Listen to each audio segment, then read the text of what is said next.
नबी पाक अलैहिस्सलाम ने फरमाया, बात बड़ी मजे की है, फरमाया फिर अल्लाह के बाज बंदे तो ऐसे होते हैं जिन्हें अल्लाह फक्र में मुब्तला कर देता है। फरमाया उनके पास सिर्फ एक चादर रह जाती है, इतना फक्र उनके पास आता है।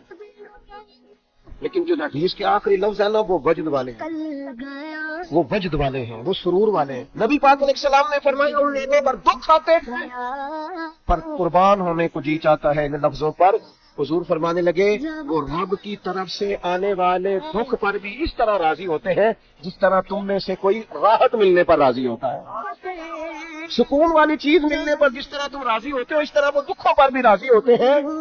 दुख कबूल मोहम्मद बख्शा, दुख कबूल मोहम्मद बख्शा, पर एक शर्त लगाई छोटी सी मियां साहब ने, उन्होंने कहा 100 दफा कबूल है, दुख 100 दफा कबूल, दुख कबूल मोहम्मद बख्शा पर राजी रहन प्यारे।